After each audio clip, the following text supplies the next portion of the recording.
Alors, bonjour. Merci d'abord à Marion Chauchard de nous accueillir à la station, qui est un lieu qu'on aime beaucoup. Je me présente, Valérie Hernandez, Loco, le web magazine, et François Barrez, collaborateur à Loco et au DOC. Et puis beaucoup d'autres choses. Merci d'être là. Alors oui, j'ai regretté hors champ qu'il y ait peu d'hommes, on s'y attendait un petit peu.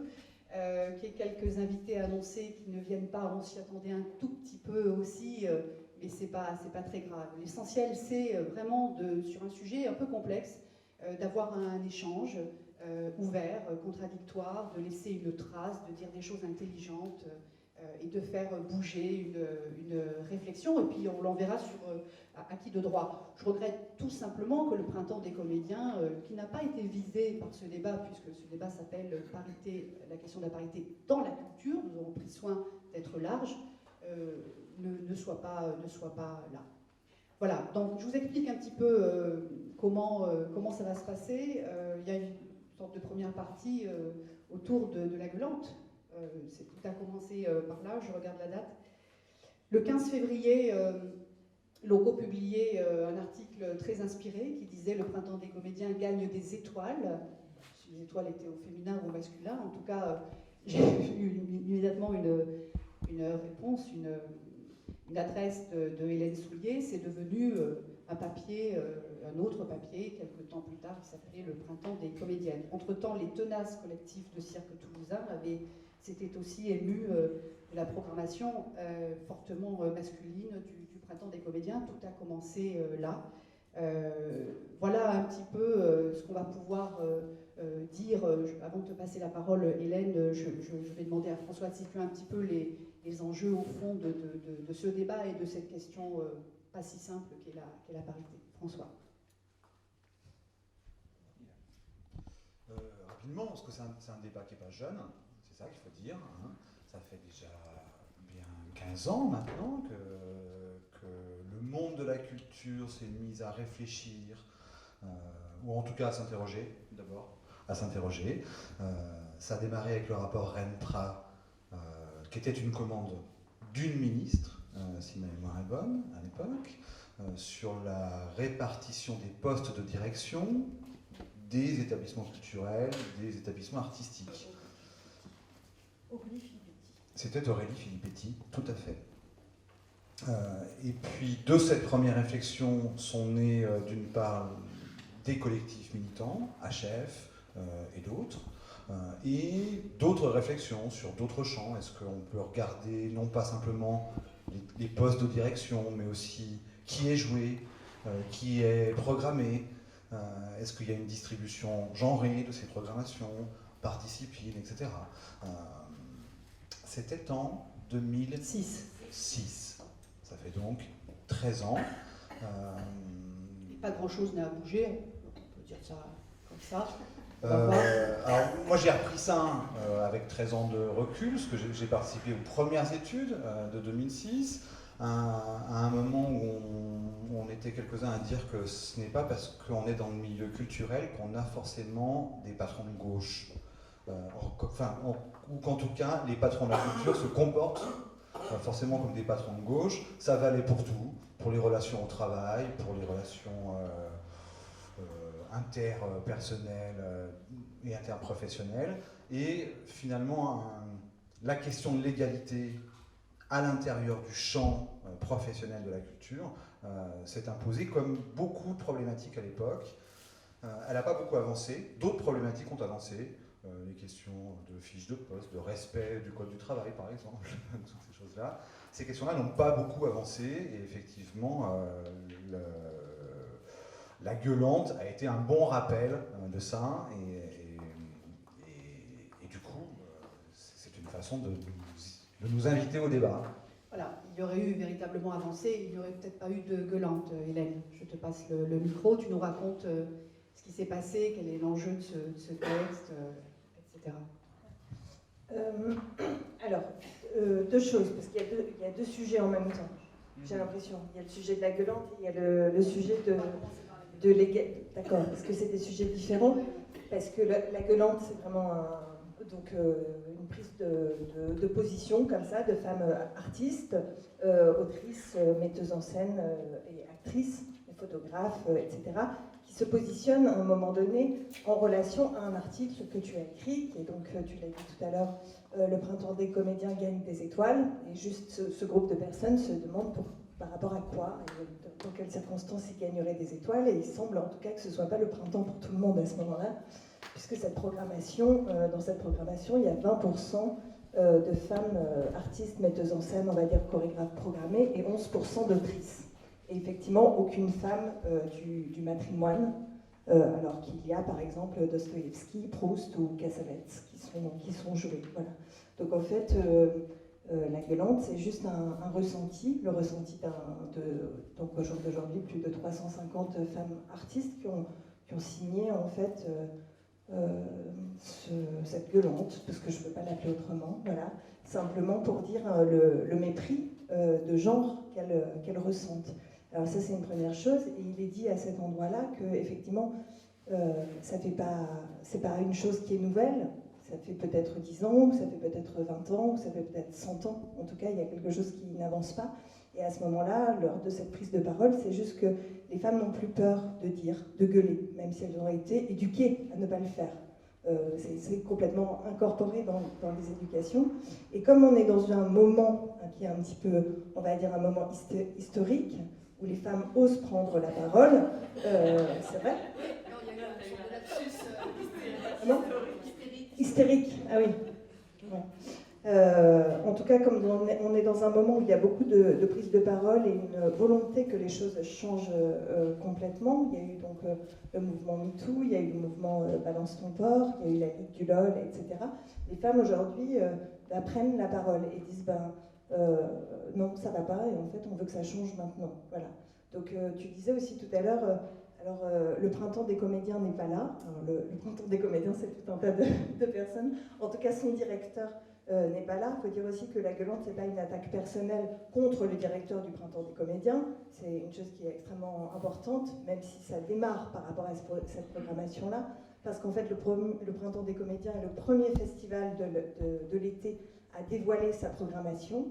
Et donc, tout ce qu'on s'est dit simplement, c'est que si lui donnait la note de ce qui allait se passer ensuite, nous, on avait envie de donner la nôtre et d'intervenir de cette façon-là. Voilà. J'ai une question à poser là-dessus. Il y a eu cette semaine dans Michel Guérin, rédac-chef du Monde, de Le Monde, on ne dit pas La Monde encore, dit à propos du Festival de Cannes, quelque chose d'intéressant. Toutes les demandes et la pression qui s'exerce sur ce Festival de Cannes, sur la parité, c'est la rançon de la notoriété, c'est aussi dans la continuité de l'affaire Weinstein, etc. On attaque toujours la vitrine, un peu moins les communs, comme si Cannes devait porter toute la vertu du monde. Est-ce que d'une certaine manière, on ne pourrait pas dire la même chose pour le printemps des comédiens? S'exerce une pression particulière contre ce festival à enjeu, de fait, parce qu'il a un prestige, qu'il est la figure de proue des festivals de l'été. C'est d'ailleurs pour ça qu'il a eu à faire avec le printemps, avec la question des intermittents en 2014. Est-ce que c'est pas un petit peu ça? Je vais faire en sorte d'apporter un petit peu de contradiction pour éviter qu'on soit dans un entre-soi et un unanimisme qui ne sera pas toujours intéressant. Alors Françoise. Oui, mais ça me paraît justement une question politique, c'est-à-dire qu'on exerce la pression là où il paraît intéressant de l'exercer. Maintenant, peut-être qu'il faut choisir plusieurs lieux pour exercer une pression. Mais dans le milieu où j'ai vécu toute ma vie professionnelle, je me suis attachée à choisir les lieux où on pouvait exercer cette pression. Et je crois que ça, c'est un travail qu'on peut faire. On ne peut pas l'exercer toujours et partout. Il faut choisir, il faut réfléchir, il faut en discuter, et il faut choisir là-dessus. On est sûr que les micros marchent? Oui, alors il faudra parler de très près. On demande de présenter nos invités, bien sûr. Hélène Soulier, metteur en scène. Je fais attention, metteuse. Moi, je fais beaucoup de bêtises. À chaque fois, je prends des vents, je me forme. Donc, metteuse en scène. C'était Françoise Wilder, psychanalyste, écrivaine, qui fait partie de nos invités. Hélène, tu voulais réagir à cette question de Cannes, ou comme le printemps des comédiens qui devrait porter toute la vertu du monde? déjà, moi, je me méfie beaucoup de Monsieur Michel Guérin, avec qui j'ai eu l'occasion de faire une table ouverte à France Inter, qui me fait dire aujourd'hui que c'est un monsieur qui est quand même très, très paradoxal. Hein. C'est pas parce qu'il est éditorialiste au Monde que c'est quelqu'un de bien. Voilà. Je vous laisserai réécouter l'interview en soi. Enfin, il a des positions tout à fait arrêtées, surtout en ce qui concerne décoloniser les arts ou les artistes racisés. Voilà. Donc ça, c'est une première précision. Ensuite, la seconde, c'est marrant parce que il y a quand même vous avez vu la une de Valeurs Actuelles là, dernièrement. Alors c'est génial parce que j'ai presque l'impression d'entendre ça. C'est la terreur féministe. C'est maintenant, en fait, on parle de ça, c'est la terreur. Oui, vous attaquez, en fait, des festivals très en vue et tout ça. Mais enfin, il faut remettre les choses un petit peu à leur place. En fait, c'est pas qu'on attaque des festivals très en vue, c'est qu'en fait, au quotidien, on ne peut pas travailler. En fait, c'est juste ça qui se passe. Et aujourd'hui, c'est pas donc le Printemps des comédiens là, c'était déjà le Festival d'Avignon l'an dernier, mais ça fait 10 ans, je veux dire, ça fait 10 ans que systématiquement, on va au Festival d'Avignon, ça fait 10 ans qu'il y a des actions qui sont menées à Cannes, c'est juste qu'elles commencent à être un tout petit peu plus en visibilité. Voilà, je pense que c'est cette chose-là. Et je pense qu'on arrive à avoir un petit peu plus de tribunes qu'avant. Voilà, donc on l'entend un petit peu plus. Mais voilà, c'est pas parce qu'il y a plus de tribunes et qu'on entend plus parler que ça va mieux. C'est un petit peu ridicule là, à Cannes, ce qui se passe. Alors, Virginie Moreau, journaliste art à l'Hérault juridique. D'ailleurs, à Cannes, une réalisatrice a dû payer un badge supplémentaire pour faire entrer son enfant sur place. Donc ça veut dire quand même qu'elle avait un bébé dans sa poussette et elle a dû payer un badge à 300 € pour faire entrer son enfant qui était quand même... je veux dire, il n'avait rien à faire du cinéma, cet enfant. Hein. C'était pas... voilà.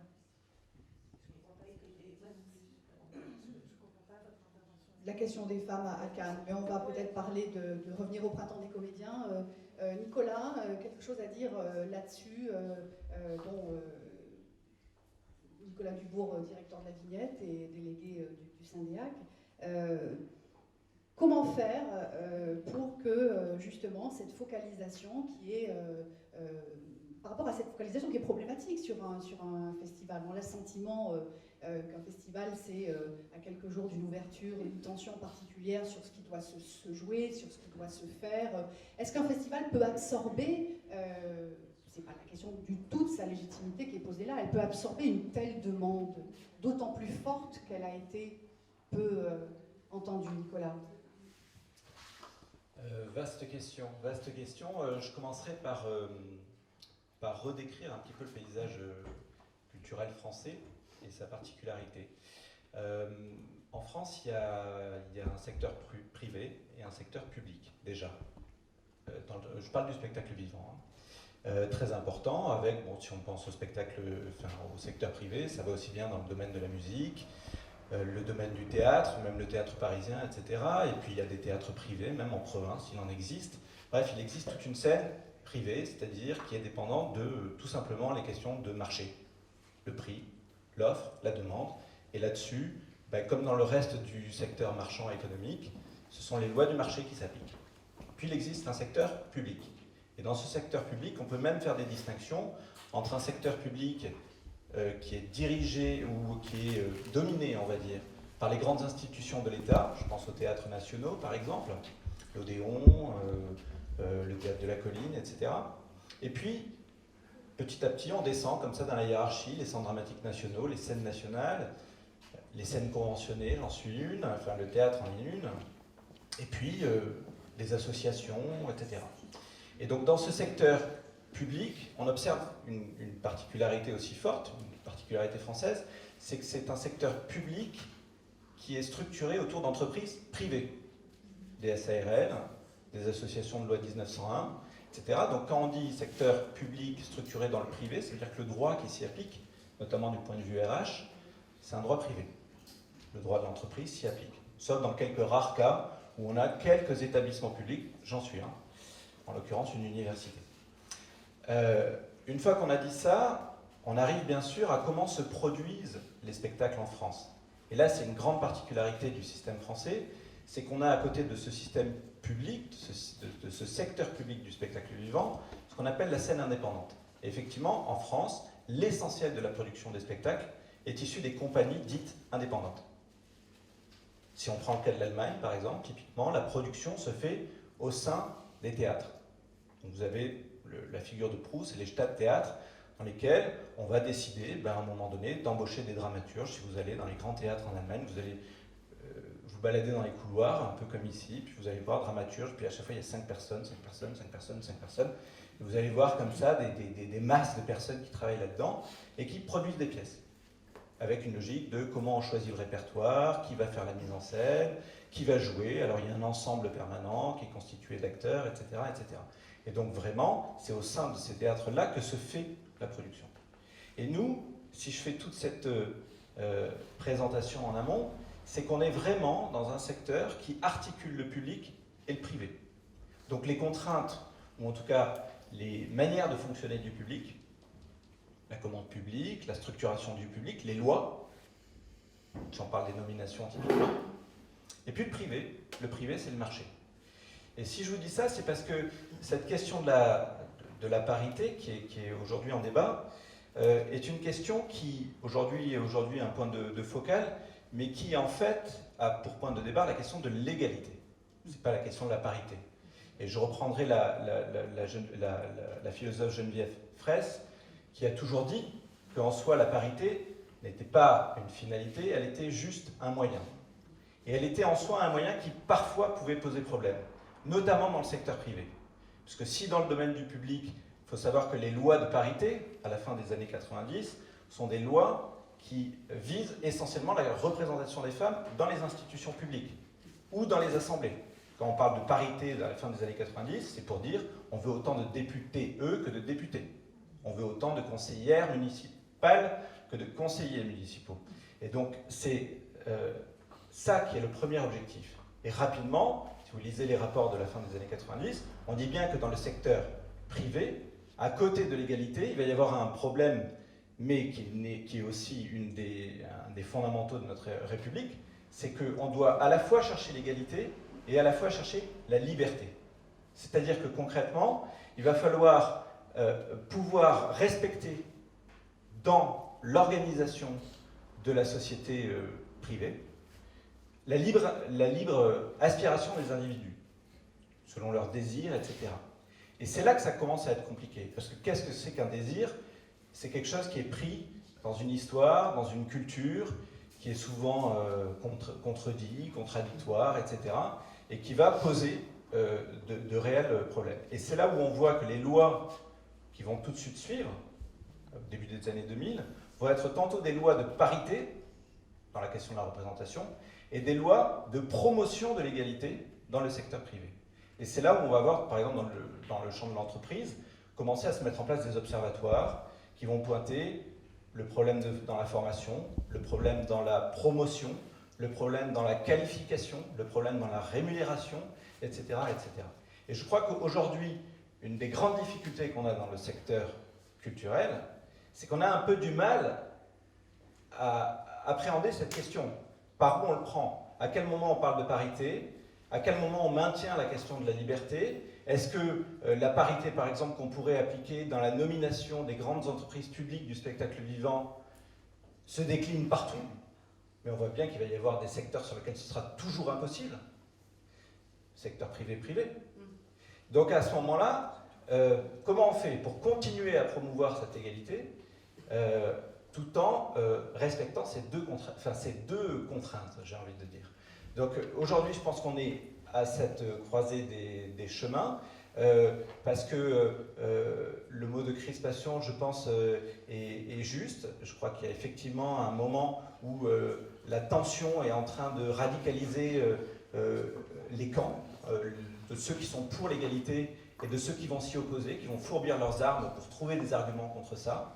Et je crois que nous, au contraire, il va falloir qu'on trouve les moyens, un peu à la manière de la non-violence, de continuer à poursuivre la route en se disant, bon, qu'est-ce qui est cranté, qu'est-ce qui est un peu fragile, et qu'est-ce qu'il faut, et sur quoi il faut accélérer. Donc c'est, pour moi, le véritable endroit du débat aujourd'hui. Alors, on peut peut-être demander à Caroline, Oui. qui s'occupe de HF à Montpellier, ça justement, comment est-ce qu'on Caroline lutte aujourd'hui? Stubert. Quels sont les moyens? Représentant de HF, dire aussi qu'est-ce que c'est HF? Alors, bonsoir.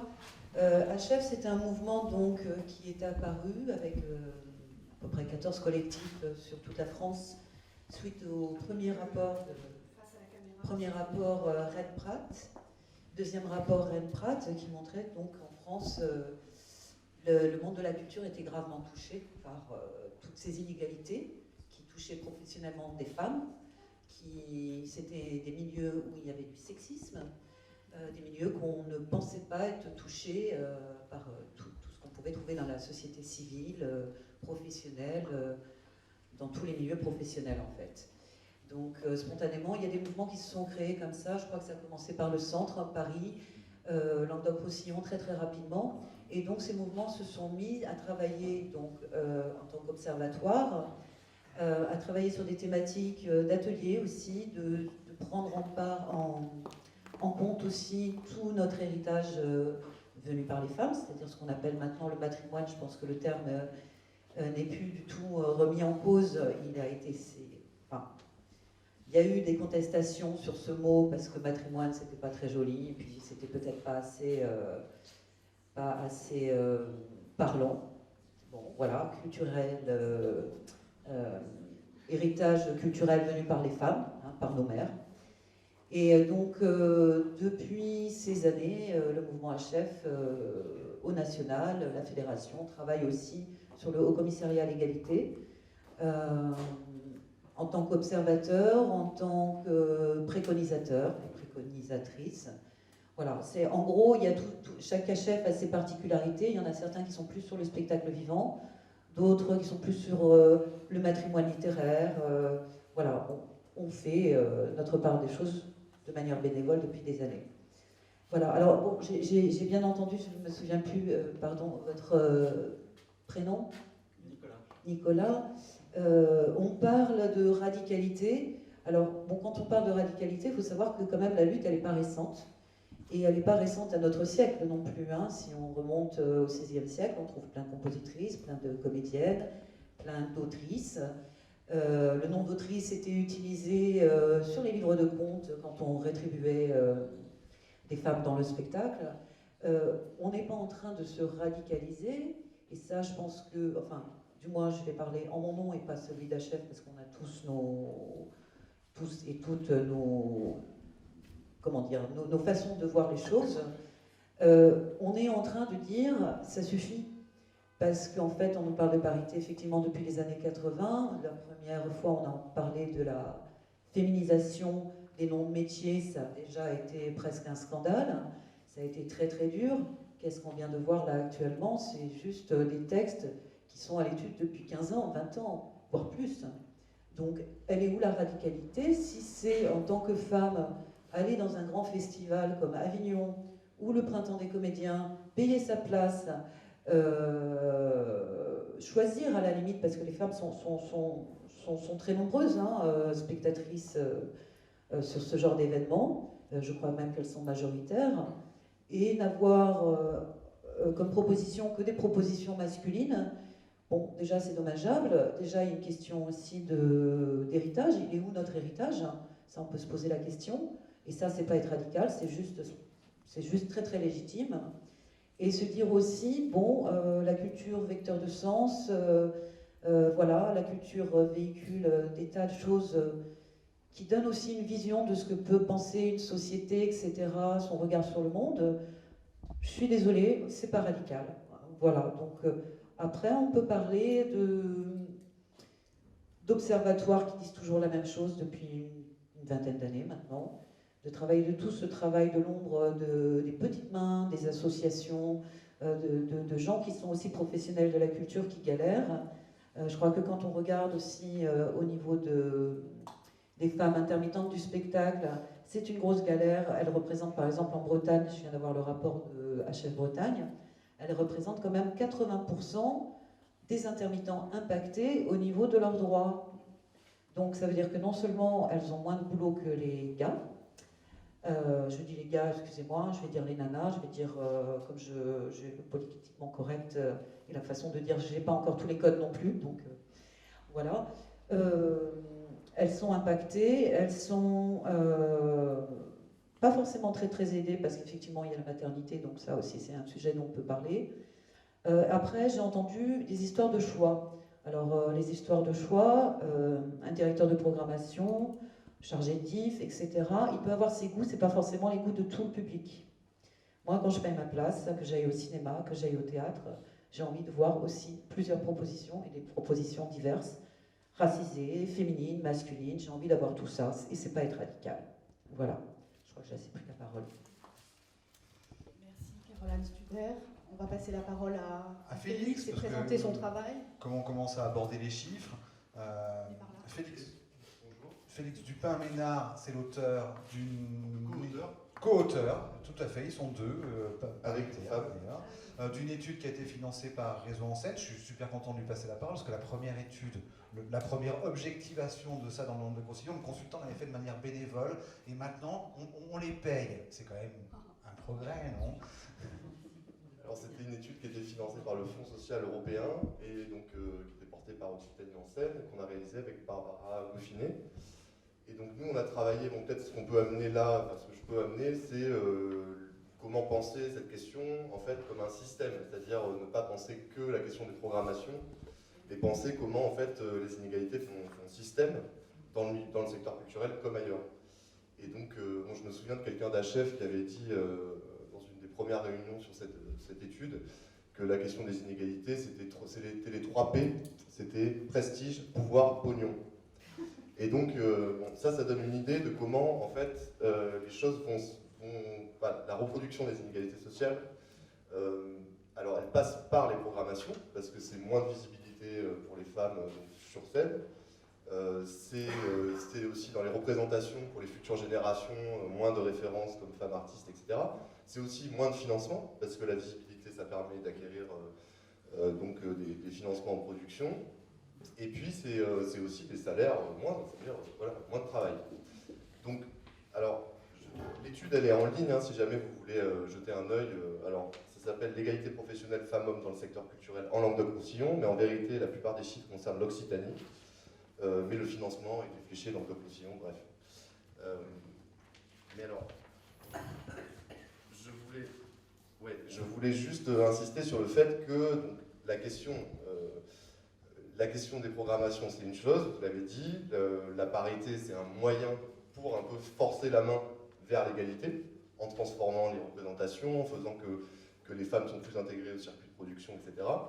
Mais il y a là tout un volet, par exemple, dont on n'a pas parlé, c'est les conditions de travail, qu'elles soient financières. Donc là, bon, par exemple, dans notre étude, on a vu que les inégalités de salaire, elles existaient dans le secteur culturel, alors un peu moins qu'ailleurs, mais toujours de manière conséquente. Les conditions de travail, c'est aussi ce qui se passe pour les femmes trentenaires, notamment, alors là, dans le milieu du théâtre et de la danse en particulier, les inégalités qui se déclenchent aussi lors de la maternité. Alors, comment, par exemple, alors ça, c'est pour ça que c'est lié aussi, c'est pour ça que je parle d'un système, c'est lié aussi aux inégalités de partage du travail domestique, par exemple. Bon, alors, peut-être que là, je suis en train de tout... ouais. Il y a les conditions de travail. Dans les conditions de travail, il y a aussi cette question de la reconnaissance. Alors, il y a quelque chose qu'on a vu dans notre étude qui est assez intéressant, et je suis sûr que toutes et tous, vous l'avez constaté un peu partout, c'est ces duos directeur, directrice adjointe. Donc le directeur, en fait, lui, il a la reconnaissance, il est tourné vers l'extérieur, etc. La directrice adjointe, elle tient la maison, en fait, elle bosse comme une brute. Bon, le directeur aussi, hein, il bosse comme une brute, c'est vrai, parfois. Mais du coup, là, il y a un problème de reconnaissance du travail, c'est-à-dire dans ces binômes-là, par exemple. Bon, je ne vais pas vous détailler tous les... Alors voilà, les moyens de production, j'allais y venir. Les moyens de production aussi, donc là, on l'a étudié sur un échantillon. Mais on a vu que dans tous les secteurs, que ce soit en édition, en cinéma, parce que donc, du coup là ça ne concernait pas que le spectacle, les femmes avaient moins accès du coup au financement pour produire des œuvres. Et puis il y a aussi, non, là j'ai fait un peu le tour. Sinon je voulais vous donner un chiffre que je trouvais intéressant, enfin c'est pas un chiffre, c'est comme une courbe. c'est que donc dans notre étude, on a eu un échantillon de 400 structures, ça représentait 12 000 salariés sur toute la région Occitanie. Une question qu'on se posait, c'était est-ce qu'il y a plus d'inégalités dans les grosses structures ou pas? Donc est-ce que les petites structures associatives finalement sont plus égalitaires? Ce qu'on a vu, c'est qu'effectivement, plus le budget de la structure est élevé, moins il y a de femmes à la direction, par exemple.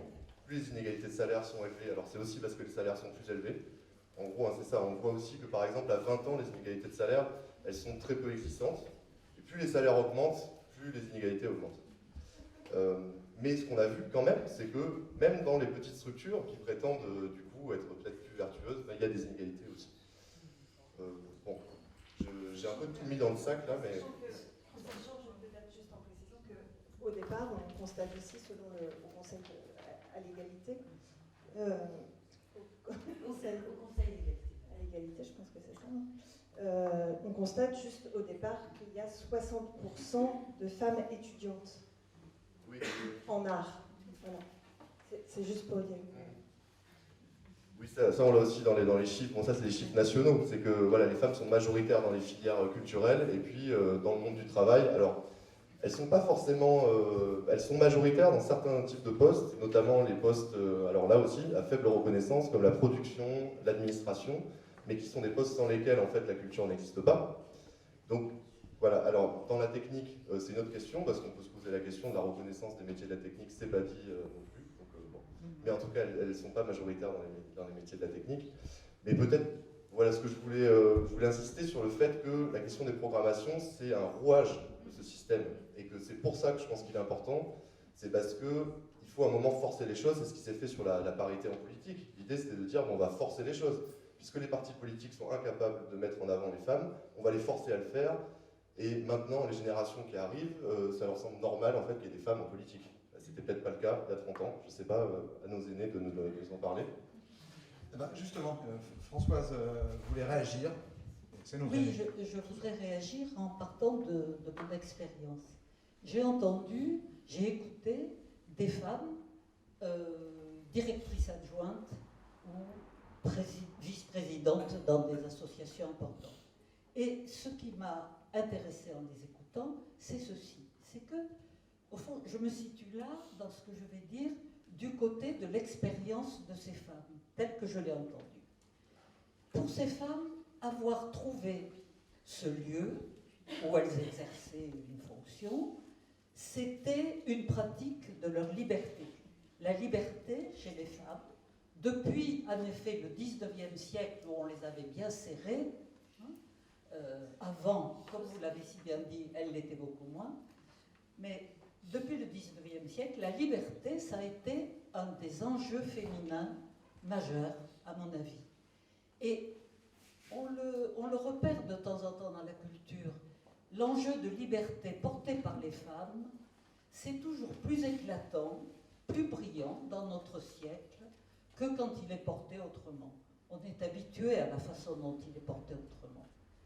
L'enjeu de liberté porté par la femme, c'est quelque chose de moderne. Et cette modernité, il m'a semblé, a empêché pour les femmes elles-mêmes, souvent, de prétendre à l'égalité. C'est-à-dire qu'elles se sont arrêtées devant ça, elles ont préféré la liberté. Par exemple, beaucoup d'entre vous connaissent au moins le nom de Lou Andréa Salomé.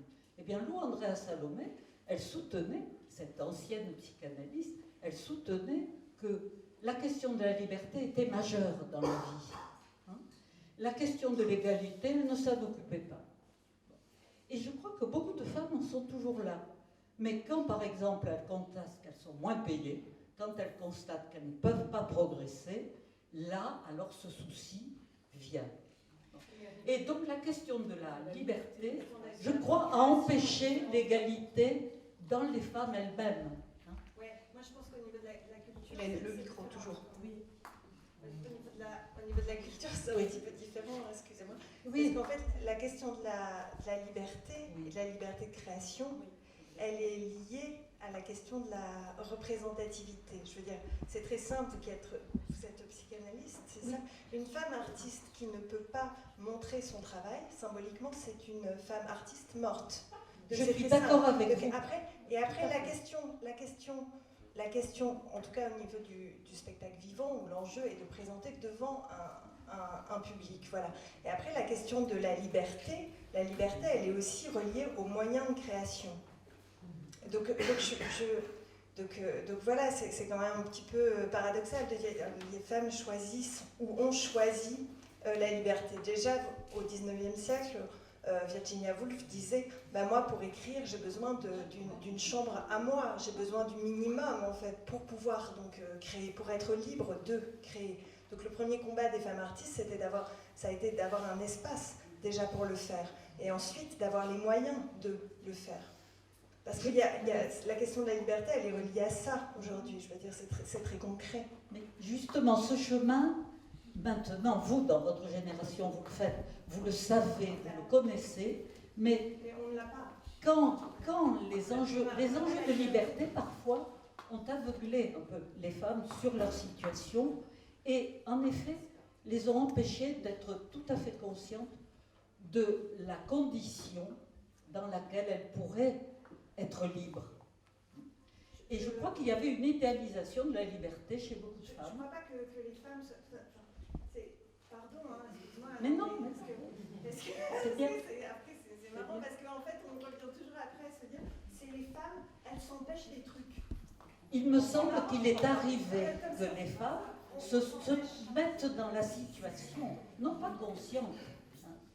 Moi, je pense que... Attention, les micros, s'il vous plaît. Gardez les micros pour vous. Alors moi je pense que non seulement elles n'ont pas eu la liberté de création, mais il y a eu la spoliation. Il y a énormément de femmes artistes dont l'œuvre a été spoliée. Je viens de lire un livre passionnant sur Anna Magdalena Bach, qui a très certainement écrit une grande partie de toutes les partitions de Bach qu'on admire et qu'on... Voilà. Elle ne s'est pas contentée de les retranscrire, elle les a écrites. C'est la même chose avec Alma Mahler, dont le mari a spolié ses créations et se les est appropriées. Il y avait la femme de Mendelssohn, enfin la sœur plutôt de Mendelssohn. Il y a toute une série de femmes, il y a des siècles entiers, même des millénaires, où il n'y a pas une seule musicienne, mais c'est faux. En fait, le problème c'est que... Il y a un mot pour dire ça, c'est conceptualisé, ça s'appelle la bropropriation. Merci. Et en plus de ça, ces œuvres-là, elles existent, elles sont dans les bibliothèques, et c'est là où on revient au P de pognon, c'est qu'en fait, ça n'est pas rentable d'aller travailler des partitions faites par des femmes, parce que personne ne voudra les monter, d'autant qu'il n'y a pas de chef d'orchestre femme, où il y en a tellement peu, et donc dans les grandes maisons d'orchestre, on ne va pas ressortir des partitions anciennes écrites par des femmes, ça ne rapporte pas d'argent. Donc en fait, la liberté de créer, elle n'y est pas. Je veux dire, elle est confisquée, cette liberté. Laurie Carsonnier voulait intervenir. Ouais, moi, je voulais rebondir un petit chargée de la programmation cirque au Domendo. À noter, chargée de la programmation, d'ailleurs, c'est un débat. Et non pas directrice. Exactement. Mais justement, moi, c'est un peu je suis assez par rapport à cette question, et on avait eu une discussion, Valérie, par rapport à ça. Où on s'était dit, c'est vrai que la liste peut être longue aujourd'hui dans l'histoire, tout ce qui nous a à un moment donné bafoué, fait taire, etc. Et puis, moi, la question qui m'intéressait, c'était, je m'étais posé la question si je venais aujourd'hui, pourquoi, etc. Parce que je participe aussi pas mal à des rencontres comme ça, toujours un petit peu à écouter, beaucoup.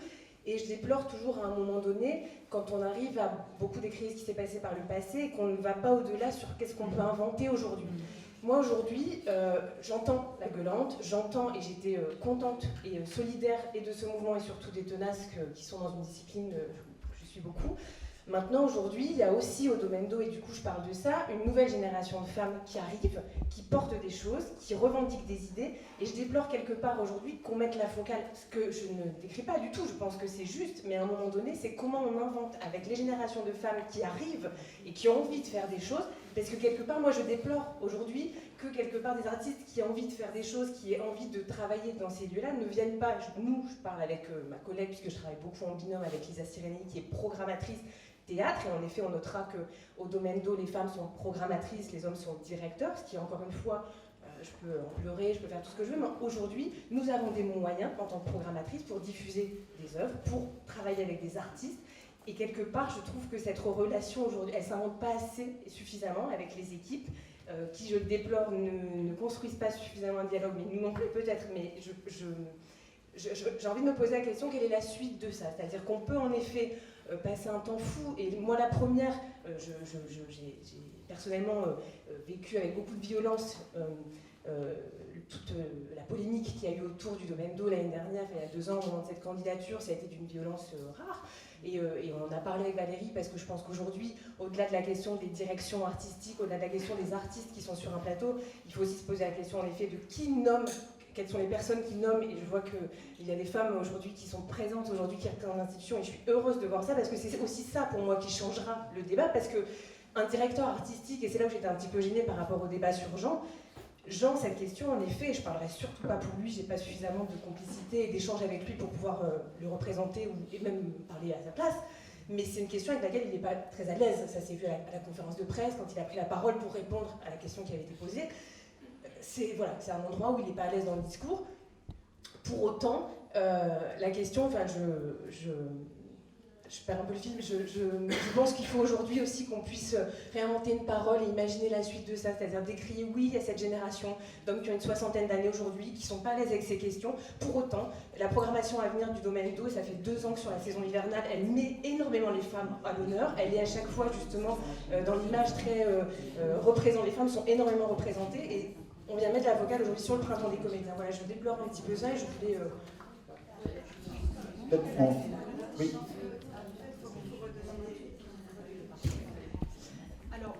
Laura, tu peux te présenter tout seul. Je te propose, Laura, de venir par là.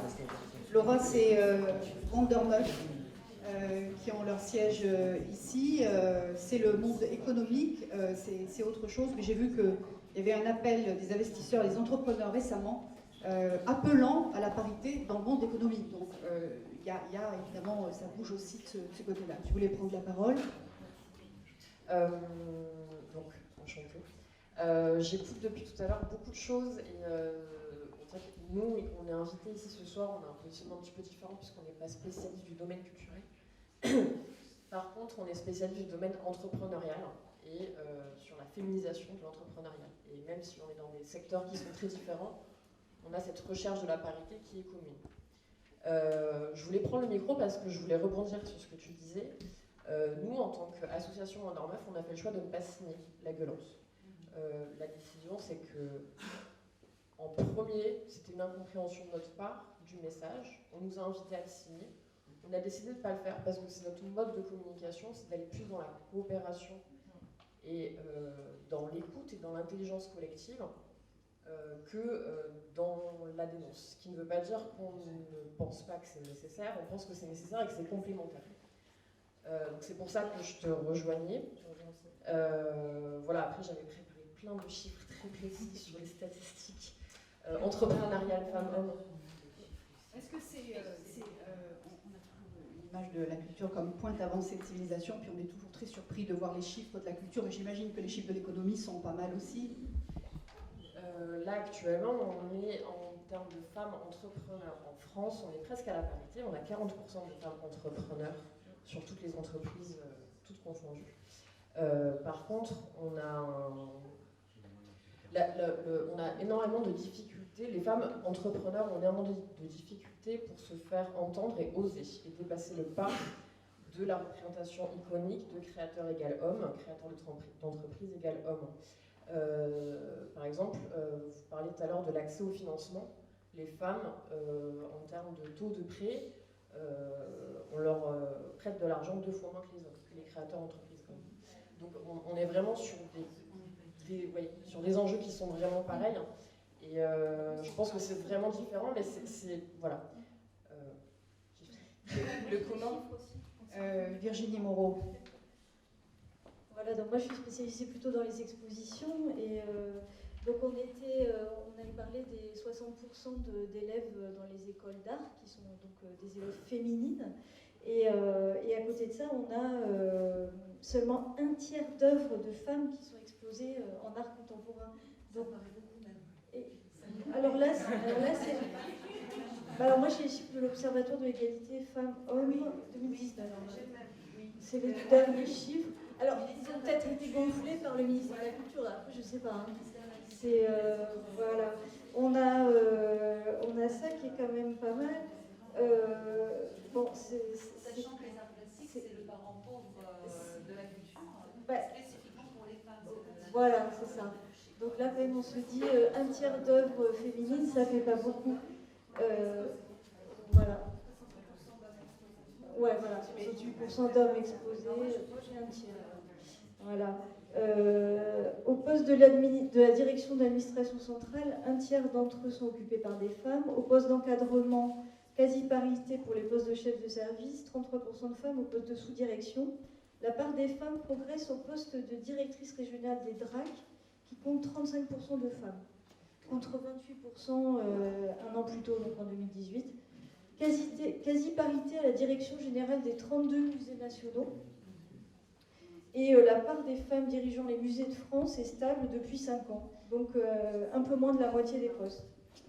Alors, voilà. Le ministère de la Culture est quand même assez exemplaire, on peut dire. Ouais. Faites le micro. Tu veux un deuxième micro? Oui, effectivement, le ministère de la Culture assez exemplaire, et on en remercie parce que c'est quand même de là où sortent les sous, tout ça, donc il faut qu'il soit exemplaire. Il y avait aussi ce label égalité-diversité, je crois, qui devait être donné d'ailleurs sur la région Occitanie.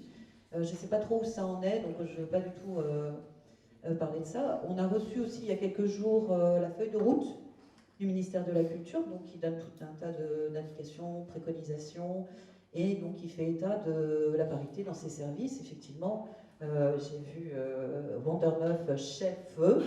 Je me souviens, il y a 2 ans et demi, à la DRAC, là où on va souvent parler, faire nos réunions et tout, parce qu'on n'a pas de bureau, on manque de moyens. Et donc, quand ils ont mis chef sur les portes des responsables de la DRAC femmes, au départ, elles n'étaient pas d'accord. Alors, on va dire, moi je reviens un petit peu à l'histoire de goût de tout à l'heure. On n'a pas forcément féminisé tout ça, ça paraît bizarre, mais c'est quelque chose auquel on s'habitue. Donc en fait, très très récemment, on a discuté avec le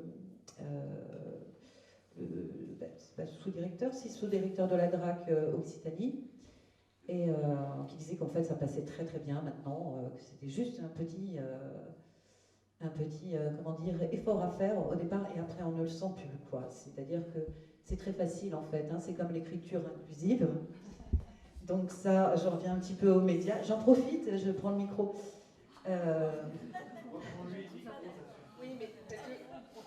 Est-ce que je peux dire, Valérie? Bon, alors, quand il y a eu l'événement, mais non, c'est gentil, c'est dans la sororité, pas du tout. Quand tu as donc créé l'événement, vous avez créé l'événement, donc on parlait de parité dans le spectacle. Moi, j'ai envoyé un petit mot à Valérie en lui disant, c'est pas de l'écriture inclusive. Invité, il y a des femmes, des hommes, on était, je crois, plus nombreuses dans la première pré-programmation, donc il n'y avait pas le E, le point milieu, et le E et le S. Donc voilà, il y a eu rectification. Bon, il y a un moment, c'est connaître les codes, savoir les accepter, c'est pas forcément... Enfin, je veux dire, on n'a pas besoin d'être résistant, au bout d'un moment, ça va tout seul, quoi. Et je ne sais plus qui disait tout à l'heure, alors je papillonne un peu parce que du coup je suis super contente d'avoir le micro, mais je vais le redonner. Non, je vais m'arrêter là, je vais passer le micro parce que...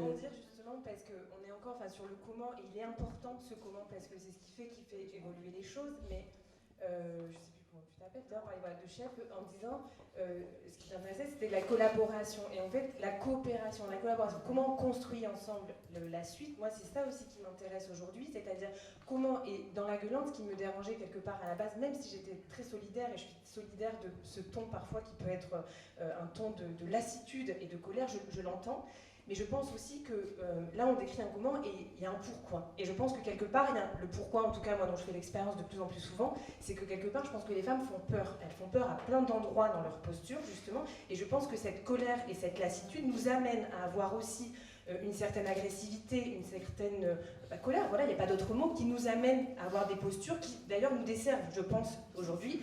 Et que je me demande, parce que je cherche à comprendre comment on pourrait justement sortir de cette impasse en me disant comment dans la douceur, dans la coopération, dans la co-construction. Voilà, d'accord, sauf qu'à un moment donné.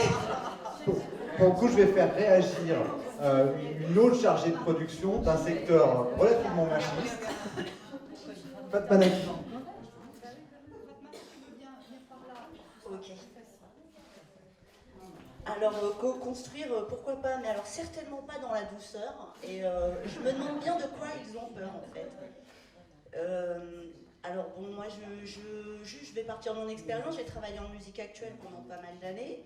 J'ai quitté les musiques actuelles parce que c'était un milieu complètement misogyne et je ne supportais plus de travailler dans ce milieu-là, à l'époque. Bon, c'était il y a 20 ans, hein, mais bon.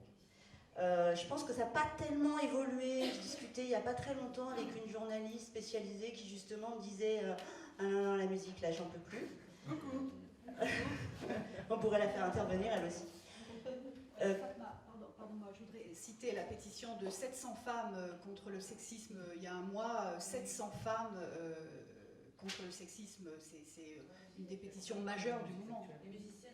Les musiciennes. Il y a d'autres communiqués, d'autres pétitions qui sortent. Il y a les individuels aussi. Il n'y a pas que l'article de Télérama. Et bien le sexisme, justement. Moi je pense que bon, le domaine dans lequel je travaille depuis pas mal d'années, c'est le réseau des arts de la rue.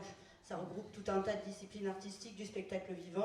Je précise parce qu'on m'a posé la question tout à l'heure, qu'est-ce que c'est que les arts de la rue? Donc c'est toutes les disciplines artistiques du spectacle vivant dans l'espace public. Voilà, pour la définition. Moi j'ai travaillé comme chargée de production également d'un très grand festival qui s'appelle le Festival d'Aurillac, mais en réalité j'étais chargée de la programmation et je dirigeais une équipe également, mais par contre hors de question qu'on me donne le titre de directrice de programmation ou directrice adjointe à la programmation.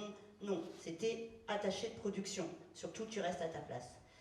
Le renouvellement des lieux de direction des arts de la rue est en cours. Là, il y a pratiquement parité. On va dire il y a 49% de femmes qui dirigent des lieux et 51% d'hommes. Cela dit, il n'y en a que 13. Il n'y a que 13 centres nationaux des arts de la rue et de l'espace public, donc c'est pas énorme non plus. Je compterai dedans, en plus, les pôles nationaux des arts de la rue et des arts du cirque, qui là sont tous dirigés par des hommes. Il n'y a pas de femmes, qui sont en poste depuis... Centres nationaux? À pôles nationaux, il y a au moins 2 pôles cirque. Il y a un pôle cirque. Non, ça c'est faux par contre. Il y en a combien? Déjà, c'est Jeanne Manuel, Yvine... non, il y a plus. Laurie, je rappelle que c'est un débat debout.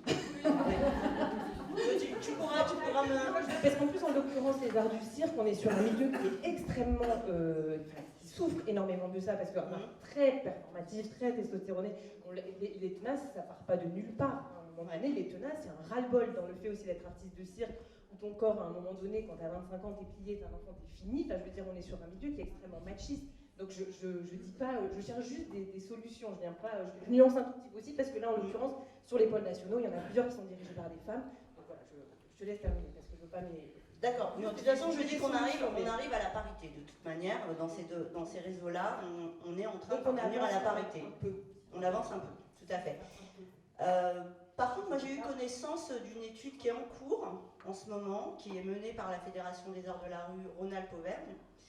Et les chiffres sont assez étonnants. Il y a, par exemple, 60% des compagnies qui sont dirigées par des femmes, mais par contre 60% des lieux sont dirigés par des hommes, et 80% de la programmation des arts de la rue, je dis bien des arts de la rue, ce sont des hommes qui sont programmés. Donc ça veut dire qu'il reste 20% qui sont un peu, quand on en discute entre nous, qui sont un peu parfois la caution, parce qu'on retrouve en fait les mêmes équipes artistiques de création. Donc c'est la création de cette année, elle va jouer sur les grands festivals nationaux et internationaux d'ailleurs aussi. Voilà, ça c'est des chiffres, l'étude n'est pas terminée donc je ne peux pas en parler plus. Toujours est-il que moi, ce que je ressens vraiment de mon expérience depuis maintenant une quinzaine d'années, c'est cette notion de paternalisme, en fait, qui va s'appliquer particulièrement aux femmes. Par exemple, t'es là, oui, mais surtout tu prends pas la parole, c'est moi qui parle. Mais ça, je l'ai entendu, hein, vraiment. Hein, on me dit, tu dis rien. Si on pose une question sur les chiffres, tu donnes les chiffres, mais surtout tu dis rien. Et il y a quand même cette difficulté qui est liée certainement au fait que le réseau des Arts de la Rue, c'est un réseau récent, une quarantaine d'années. Les grands noms des compagnies de rue sont des hommes. La majorité des lieux qui ont été créés, qui sont aujourd'hui devenus labellisés depuis 2005-2006, ont été créés pour la majorité d'entre eux par des hommes qui se sont retrouvés à la direction de ces lieux-là. Et c'est seulement depuis le renouvellement récent, je peux citer le Fourneau ou je peux citer l'Atelier 231, qu'on voit arriver de nouvelles têtes et pour le coup de nouvelles femmes. Je pense que c'est... il y a un vrai besoin de renouvellement à la tête des lieux, mais aussi de renouvellement à la tête des équipes artistiques pour qu'on arrive à trouver des solutions à la parité et aussi à la reconnaissance du travail des artistes femmes. Parce que, par contre, on peut dire que dans les équipes administratives, la parité y est, et voire plus. C'est-à-dire que les femmes, en fait, sont plutôt cantonnées à des rôles administratifs. Pardon ? Il y a une question ? Non. Ouais. Et c'est vrai que c'est beaucoup des femmes qu'on retrouve gestionnaires, secrétaires de direction, assistantes de direction, chargées de production, chargées de diffusion. C'est même à un tel point que quand on a créé le réseau chargé de diff en Languedoc-Roussillon il y a une dizaine d'années, il n'y avait que des femmes. On avait même décidé de tout écrire au féminin parce que finalement il y avait 2-3 mecs et avec leur accord, on avait décidé que tout se ferait au féminin.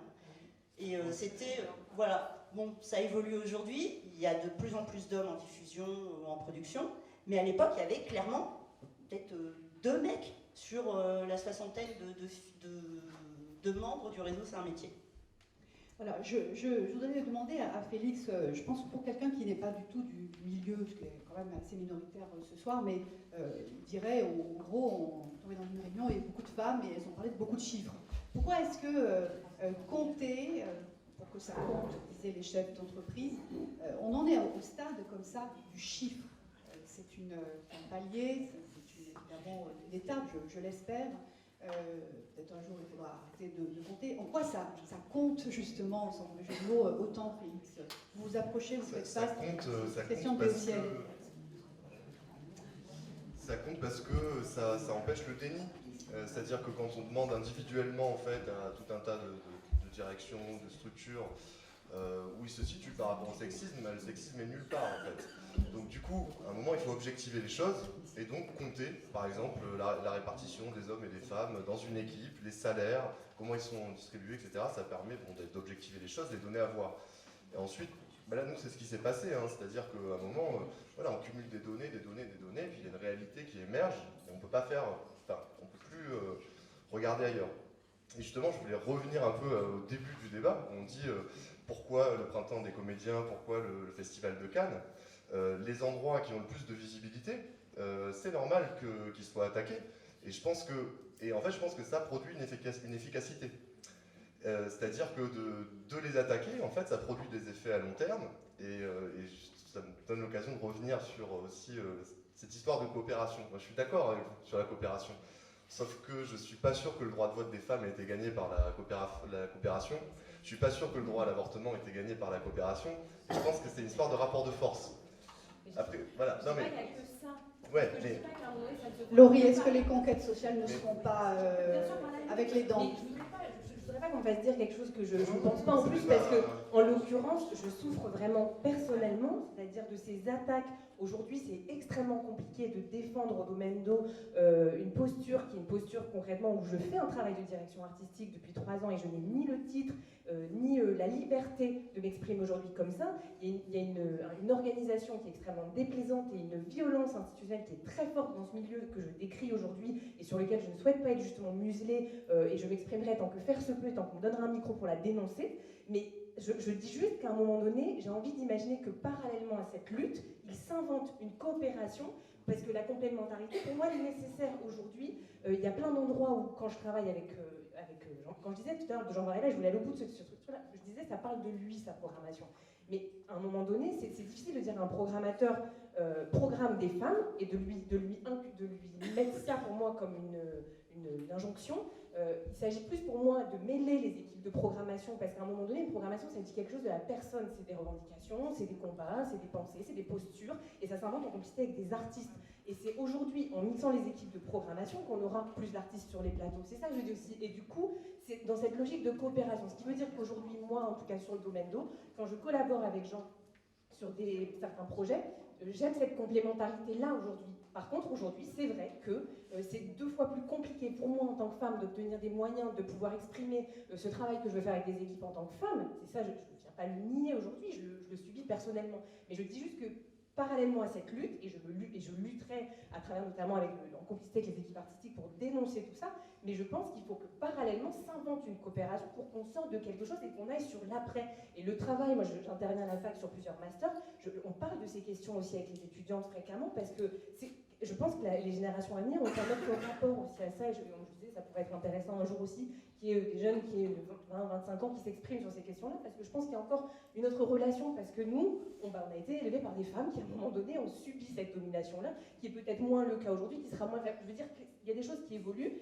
et que cette coopération... Ce que je veux dire, c'est qu'il y a des choses qui évoluent peut-être trop lentement, oui, bien sûr qu'il faut continuer à lutter, mais je ne peux pas dire que les choses, elles évoluent pas. Et tu disais non, Hélène, je voudrais citer l'exemple de l'arrivée de Sandrine Mini à la scène nationale de Sèvres, l'arrivée d'une équipe mixte à la tête du CDN, etc. Tout doucement, le paysage culturel, l'arrivée de Sylviane Manuel au pôle national du CIUSA. Ce que je fais au domaine de... C'est la loi. C'est la loi. Non, c'est pas la loi. À un moment donné, c'est pas reconnaître, non. Absolument, c'est une injonction de nommer, à un moment donné, à la direction de certains lieux, des femmes, d'appliquer des shortlists paritaires, etc.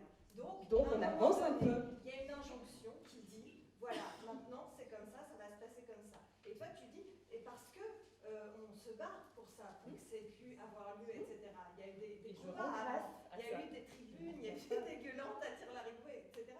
Il y a eu des rendez-vous au ministère, etc. Pour qu'à un moment donné, il y ait quelque chose qui se mette en place, voilà. Et je le nie pas. En fait, c'est juste pour finir, moi je pense que c'est normal que ça se fasse dans la douleur, parce qu'en fait, il y a des programmateurs qui sont en train de perdre en fait, des privilèges.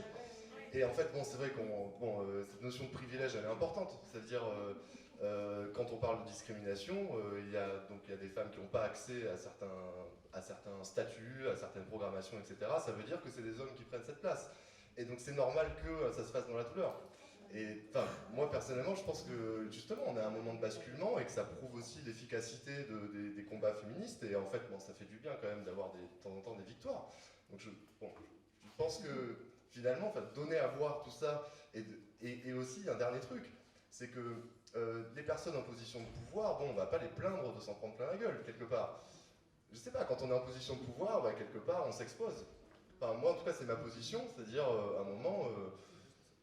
je pense que ça fait partie du jeu, on est en position de pouvoir, donc, et surtout quand il y a de l'argent public. Et le dernier point, c'est que je pense que quand il y a beaucoup d'argent public, on est d'autant plus légitime à demander l'égalité. En tout cas, il y a de bonnes initiatives, parce que, mais dans le privé aussi. Je veux dire, il faut penser que, par exemple, dans l'art visuel, enfin, les arts plastiques, il y a des galeristes femmes, des galeristes hommes aussi, mais il y a des galeristes femmes et qui exposent des femmes. Donc, parce que là, tout à l'heure, je parlais, moi, des expos publics, mais il faut penser aussi au privé. Et dans le privé, on expose des femmes, par exemple. Et maintenant, il y a aussi des expos, par exemple, il y a la galerie L'Aberrante qui s'est montée, je ne sais pas si vous connaissez, au Crest. C'est une galerie qui n'expose que des femmes photographes, en se disant, alors on va rétablir la justice et on va n'exposer que des femmes photographes. Parce que d'abord, la photo, c'est pas un domaine facile, et en plus, les femmes photographes, du coup, ont 2 fois plus de difficultés. Donc, alors, forcément, là, on va se dire, ah oui, mais on est dans un ghetto.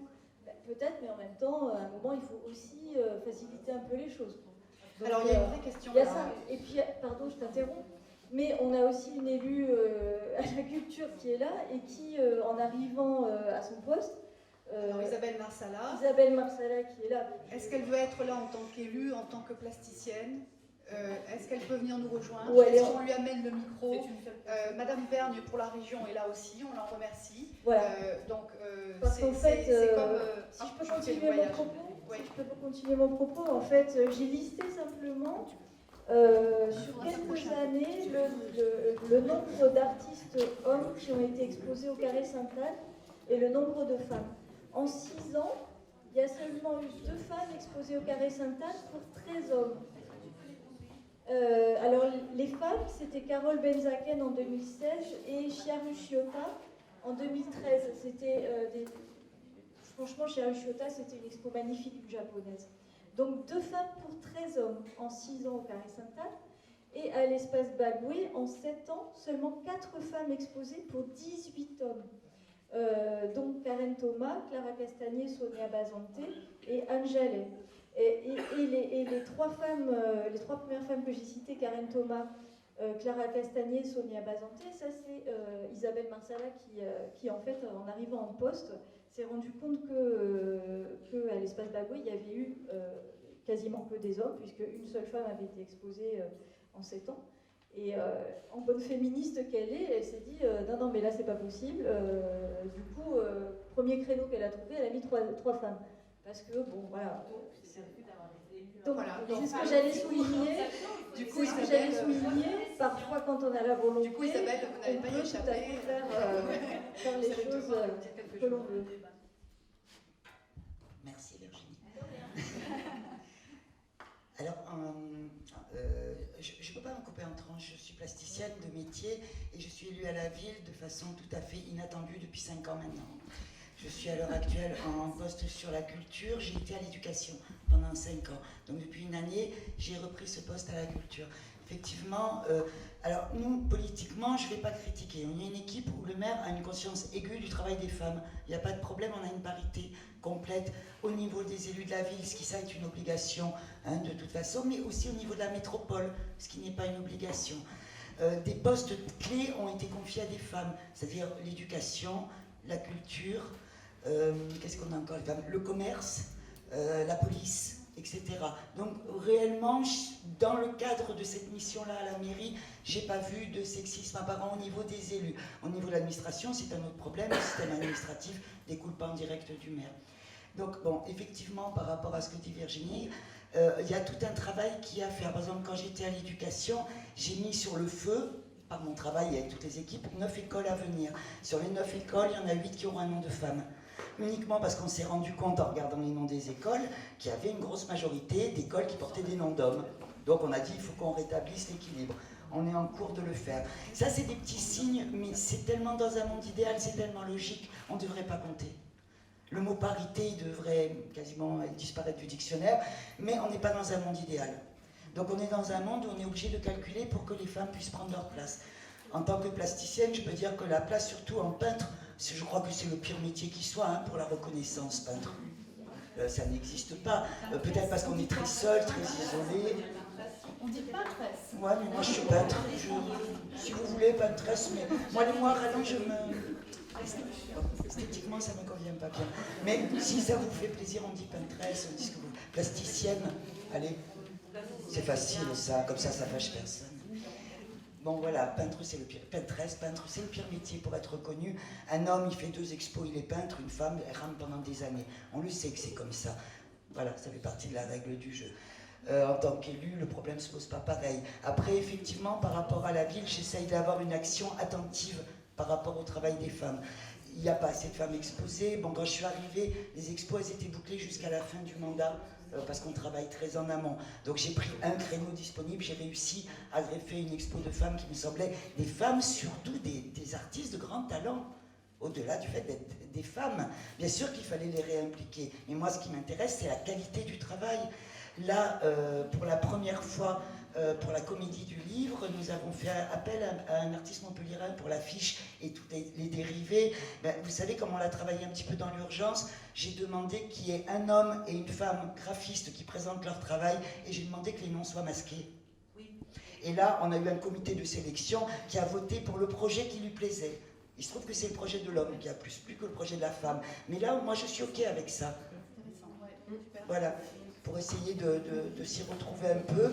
Et puis bon, le travail, je connais beaucoup d'entre vous, je vois beaucoup de partenaires talentueux du terrain, je vois que les femmes s'accrochent.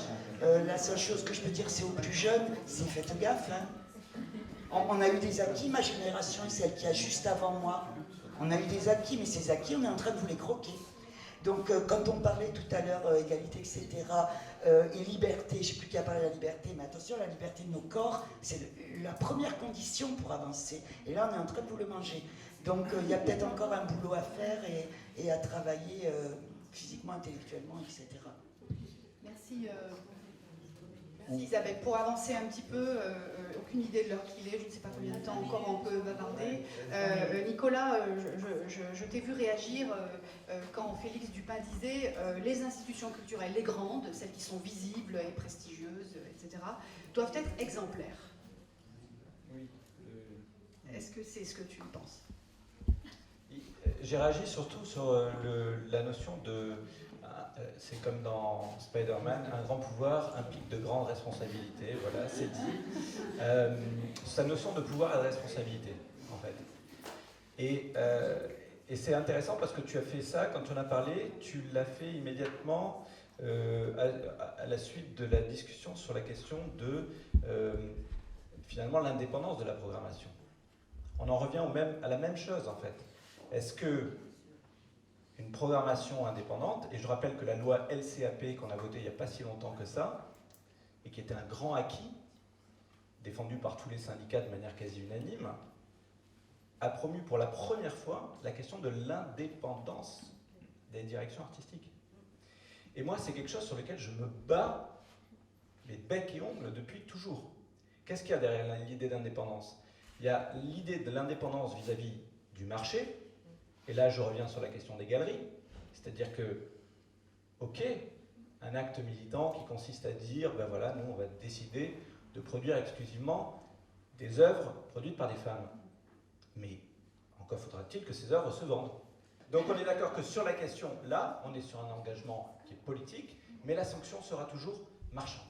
Ça, c'est le premier point. Et le deuxième point, c'est sur le secteur public.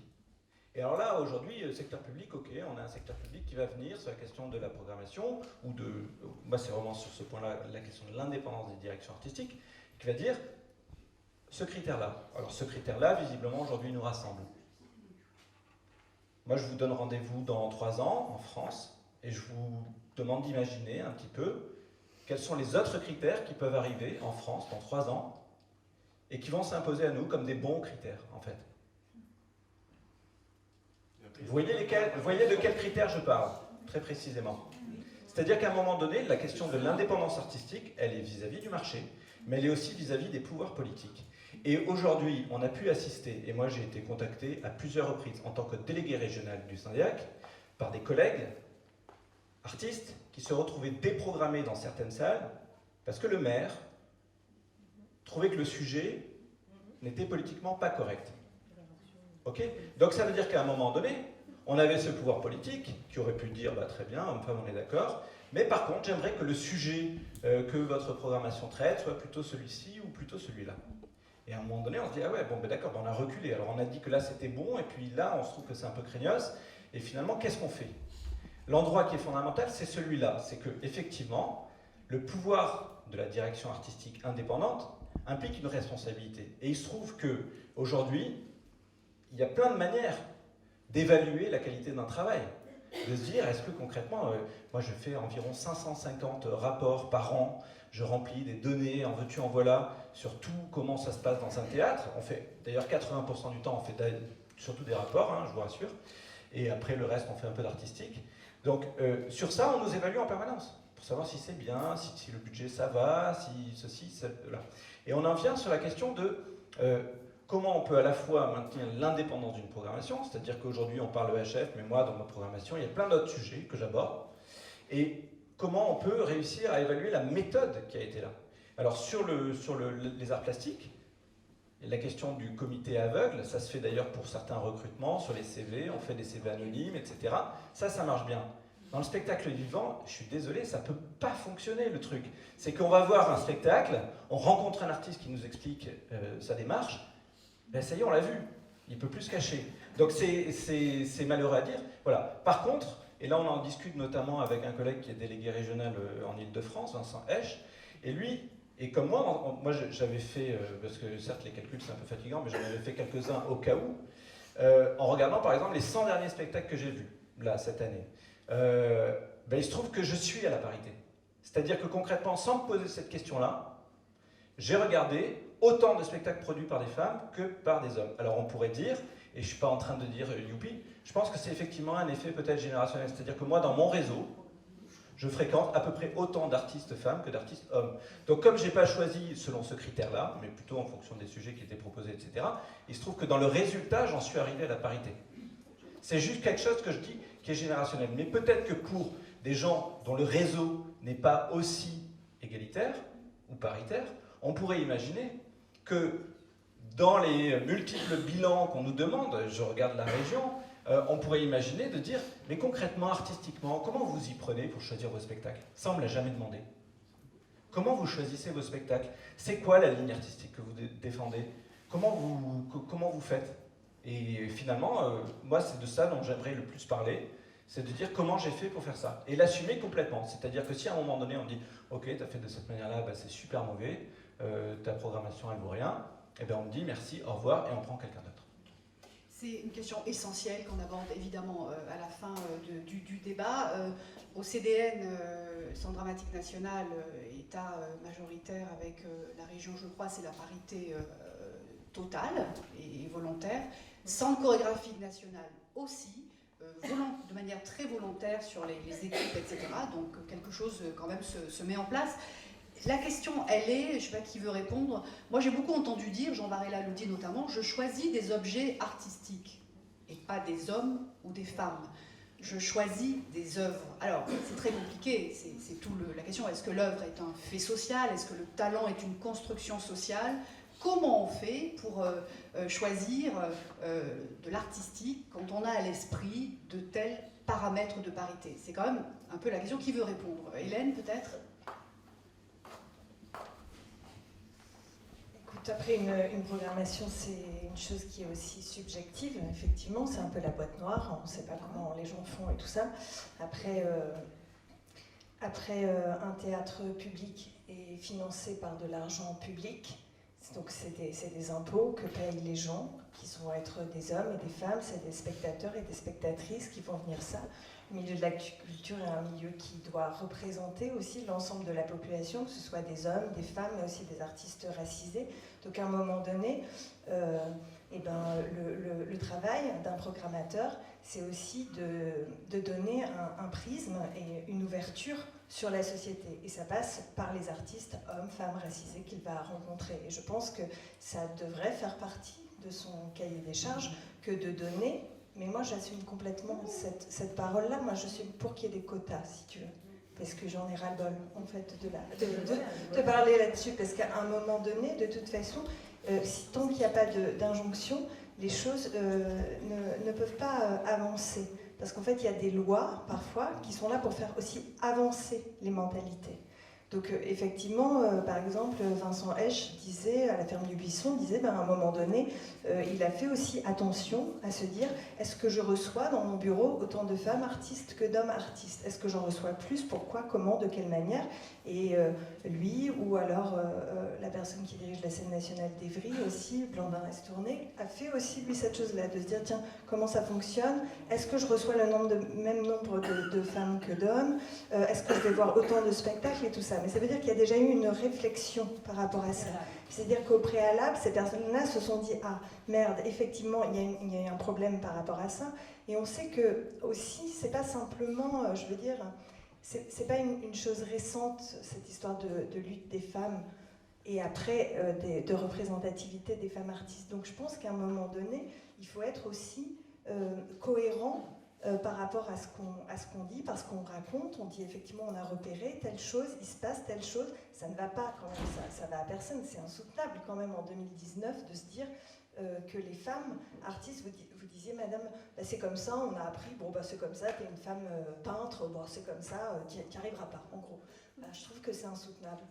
Non mais je comprends, mais je veux dire c'est insoutenable. Aujourd'hui, en 2019, c'est insoutenable de pouvoir penser une chose comme ça. Donc si c'est insoutenable pour la programmatrice que tu es, pour les programmateurs, pour les journalistes et tout ça, si c'est insoutenable, il faut agir. Il faut agir clairement et il faut que les choses changent radicalement, en fait. Parce qu'il y a cette histoire d'attente. D'ailleurs, moi, je suis partie d'une génération aussi, je voulais dire, juste ça, après je rends le micro. Hein. Moi, quand j'ai commencé à militer en tant que femme artiste, je me disais, allez, il faut y aller, il faut avancer, ça va aller, dans 5 ans, ça va aller mieux, etc., etc. Et si je réouvre après une problématique sociale, je trouve qu'on a eu une semaine super trash en tant que militante féministe, au-delà de la culture. Je veux dire, il se passe des choses aux États-Unis où tout à coup, le droit à l'avortement est remis en question, etc., etc. Donc je pense... Donc je pense en fait que... je pense qu'il faut vraiment poser des actes très très forts et s'y tenir. Et que c'est pas simplement parce qu'on a envie que ça change que les choses elles vont changer. Et effectivement, il y a une liberté de programmation, mais cette liberté-là, elle est subjective. Et à un moment donné, je pense qu'il faut qu'il y ait vraiment des quotas qui se mettent en place et des choses qui... Voilà. Alors justement, parce que Christine me montre que sa fille en a marre, mais comme Christine Verne a été d'abord adjointe d'un directeur et qu'elle est maintenant directrice déléguée d'une direction nouvelle qui s'occupe de ces questions-là, d'égalité, de solidarité, dis-nous comment ça rentre dans l'institution régionale pour ce qui tombe au travail. Il faut venir ici. Oui, je suis désolée, mais il faut que je m'en aille. Bonjour tout le monde. Effectivement, présentez-vous. Christine Verne, donc j'ai été, comme disait François, directrice adjointe de la culture et du patrimoine du temps de la région Languedoc-Roussillon. On a travaillé avec HF, la première étude, les premières journées du matrimoine, et vraiment avec une écoute de Joseph Collet à l'époque. Moi, ce que je voulais dire aujourd'hui, donc, puisque je suis directrice déléguée des solidarités et de l'égalité, qui est une nouvelle direction souhaitée par Carole Delga lorsqu'elle est arrivée donc à la région Occitanie, c'est qu'effectivement, on travaille en proximité avec la direction de la culture et du patrimoine. Je ne les lâche pas. Et on était avec Magali Monticelli tout à l'heure ensemble, elle a dû partir. Je voudrais juste, alors je ne suis pas sûre que je vais répondre à la question de François, mais comme le temps est pressé, je voulais juste quand même dire qu'il y a un appel à projet qui a été lancé depuis l'année dernière par la direction de la culture et du patrimoine pour accompagner des projets, donc on est dans la phase vraiment de production, de création, et pas dans la phase de diffusion, puisque c'est quand même aussi des phases qui sont essentielles, parce que si dans un jury aveugle, effectivement, on choisit une œuvre, faut-il que cette œuvre elle puisse être conçue dans des bonnes conditions matérielles, financières, de liberté de création. Donc toute cette étape amont elle est importante. Donc cet appel à projet porté par la direction de la culture et du patrimoine, surveiller le site de la région, je pense que ça sera autour de fin juillet qui va être voté. Il est donc destiné aux projets portés par des femmes ou qui parlent de femmes ou qui mettent en avant des femmes artistes ou techniciennes. Il n'y a pas une seule façon d'avancer dans ce combat dans lequel vous êtes tous et toutes engagés. Voilà, donc j'ai choisi de vous parler juste de ça parce que je pense que ce n'est pas encore suffisamment su et que c'est important que vous puissiez vous en emparer les uns et les unes, et présents ici. Les uns et les autres. Non, les uns et les unes, c'est encore autre chose. Voilà, et effectivement, parler de l'égalité réelle, c'est une chose, la mettre en œuvre, c'est plus compliqué. On le voit, j'espère que des projets comme celui que porte Marion avec ce festival Magdalena va pouvoir, on en a pas reparlé récemment, mais on y est bientôt, je pense. Donc voilà, en tout cas depuis 2013, je pense que c'était les échanges avec HF, voilà, on avance quand même, je pense. Mais bravo, parce que si les pouvoirs publics avancent, les collectivités avancent, c'est parce que vous êtes allés les chercher, vous êtes allés les titiller. Donc, et il faut continuer, il ne faut pas lâcher, bien sûr. Voilà, je suis désolée, merci, bonne continuation. dans tout ça. Merci, Christine. beaucoup. Donc, il faut titiller l'activité locale. Sur cette... François. Ouais. Juste, on va refaire un dernier tour, mais c'est vrai qu'il y a une question de génération, il y a une question générationnelle dans ces luttes. Quand on parle par exemple de la programmation, on parle pas. La question c'est pas celle de l'œuvre, la question c'est celle de celui qui regarde l'œuvre et de ce qu'il a lui comme bagage culturel pour regarder l'œuvre. Et on est, oui, dans la culture publique qui a grosso modo 60 ans pour la plus ancienne et 40 ans pour la plus récente, dans des générations qui ont construit des secteurs pour lesquels c'est toute une lutte d'ailleurs. Quand on parle du cirque ou des arts de la rue, qui sont des secteurs dans lesquels on a eu des fondateurs un peu baraqués, virils, qui tiraient des chariots, des trucs. Le nouveau cirque, c'était pas précisément féministe, quoi. Archaos, tout ça, c'était... Il y avait du costaud. On a eu des générations de fondateurs. Et on a eu dans le théâtre public, pendant longtemps, des générations de mâles blancs qui faisaient jouer un répertoire de mâles blancs et qui ont tenu des institutions culturelles. Et c'est du forcing d'arriver à... On a parlé d'Aurélie Filippetti, c'est la première ministre qui dit « Je veux nommer des femmes à la tête des CDN ». Et moi je me rappelle de cette période-là où tout d'un coup, toute une génération d'aspirants directeurs au CDN disent « Oh, si on faut qu'on fasse de la place aux femmes, ça va être quand même compliqué ». Mais de la même façon qu'au moment de l'instauration de la loi de la parité en politique, il y a eu toute une génération d'aspirants à la politique, toute une génération de quadras d'ailleurs, qui ont fait la place, parce que qu'est-ce qui s'est passé? On a gardé les vieux routards, qui eux étaient capables de rester, et puis on a amené des femmes qui étaient nouvelles en politique, et on a eu au moins 2 mandats où cohabitaient des femmes béotiennes à qui on confiait la petite enfance, les écoles, la santé, les matières féminines en fait, de la répartition du pouvoir, et puis des vieux briscards qui eux étaient là depuis 30 ans pour les choses sérieuses. Et qu'on gardait les choses sérieuses. Et il a fallu bien 3, 4 mandats municipaux pour qu'on commence à avoir une nouvelle génération d'hommes et une nouvelle génération de femmes, et que les choses commencent à s'équilibrer.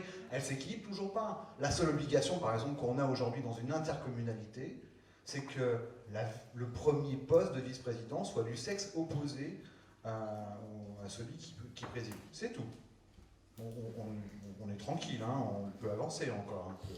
Dans la culture, on a eu une avancée sur les CDN, une reculée du point de vue féministe sur les CCN, puisque les CCN, il y a 20 ans, étaient largement dirigés par des femmes, et puis ça s'est rééquilibré, on a une parité aujourd'hui. Mais c'est ce changement de regard-là qui peut commencer à faire accélérer les choses. Globalement, les directions dans la métropole des lieux culturels sont plutôt paritaires aujourd'hui. Donc les avancées, on peut les constater partout. Sur... pas des artistes. Alors justement, voilà, à plein d'endroits, il y a aussi la parité des experts aujourd'hui qui a été décrétée par le ministère de la Culture. Les experts sont des personnes qui donnent leur avis avant de financer les compagnies. C'est quand même pas rien. Il y a de vraies avancées. Mais Hélène...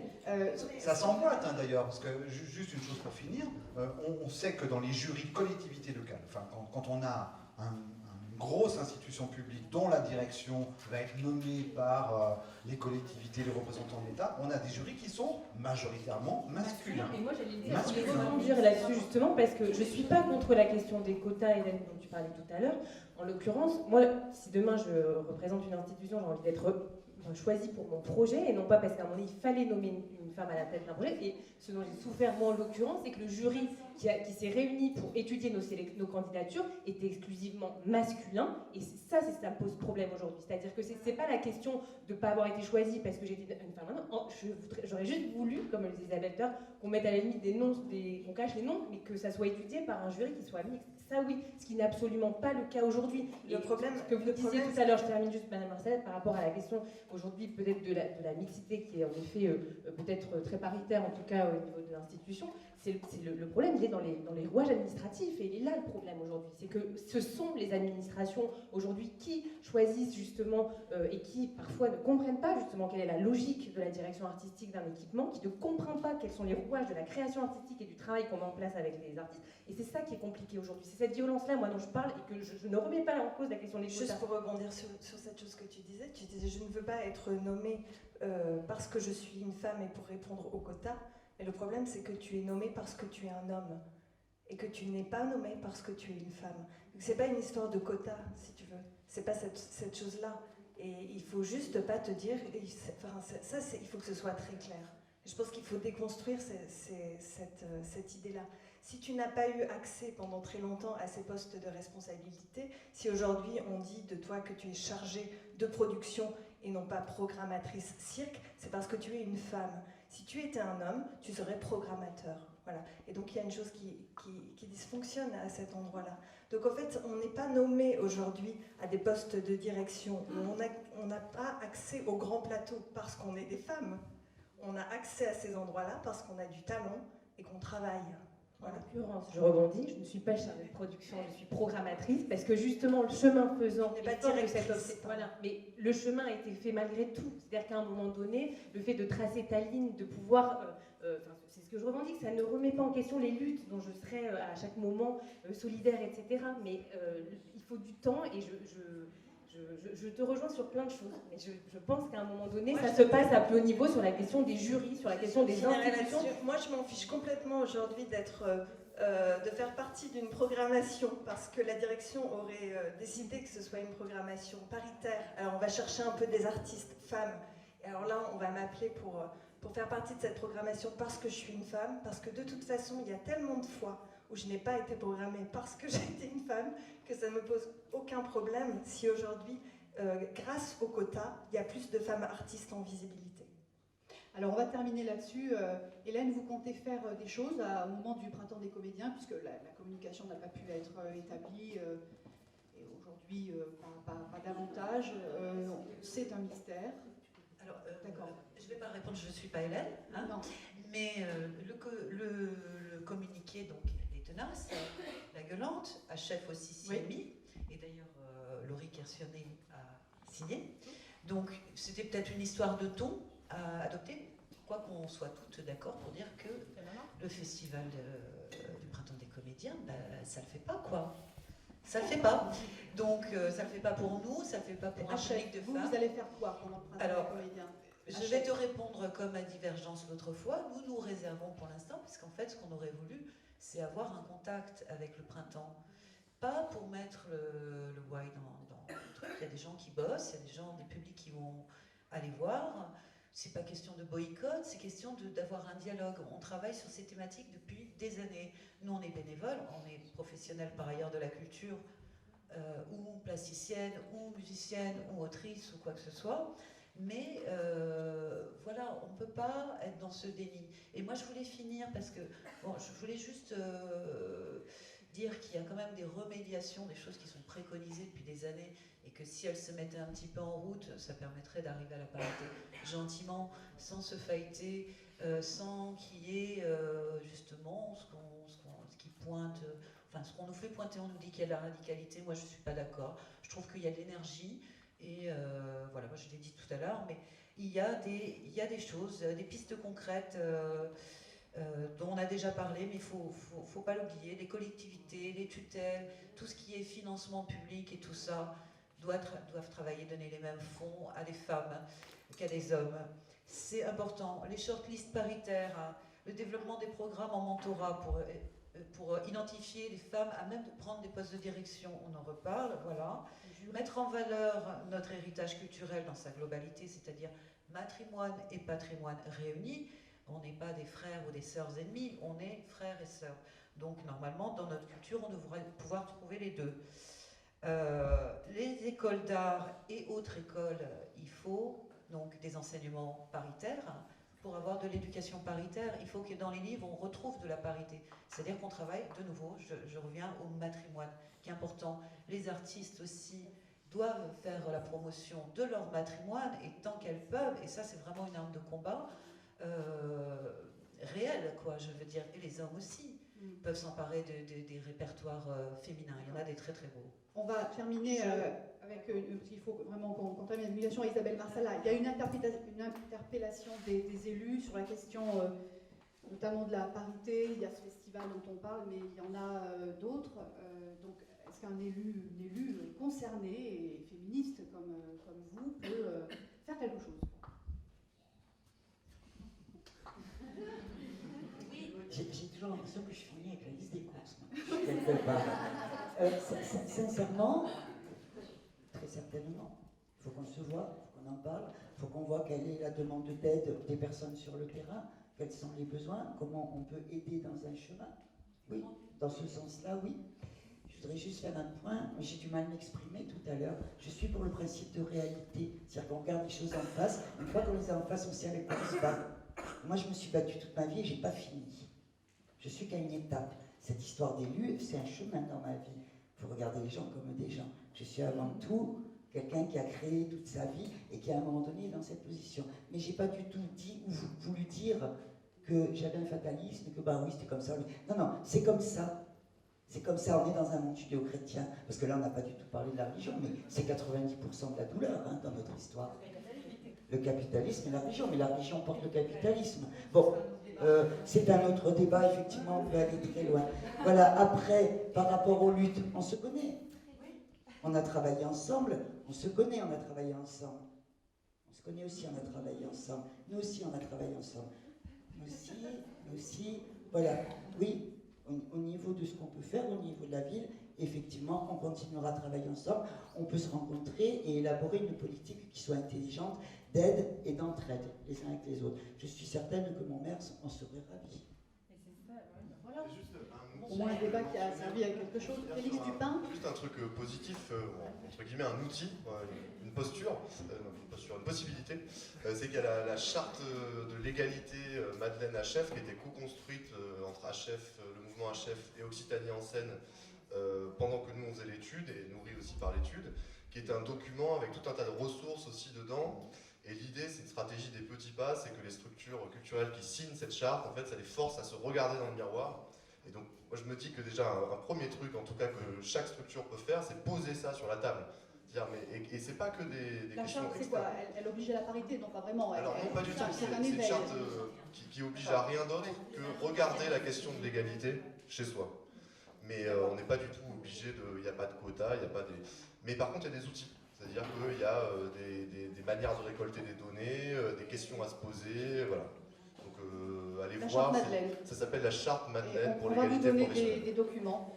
On a bien noté des rencontres possibles. Je vous remercie, Laura Fortier, Caroline Stubert, Hélène Soulier, Fatma Naki, Virginie Moreau, Hélène Bertrand-Féline, Laurie Cassonnier, Nicolas Dubourg, Isabelle Marsala. Je vous remercie d'avoir participé à ce débat qui a été entièrement filmé.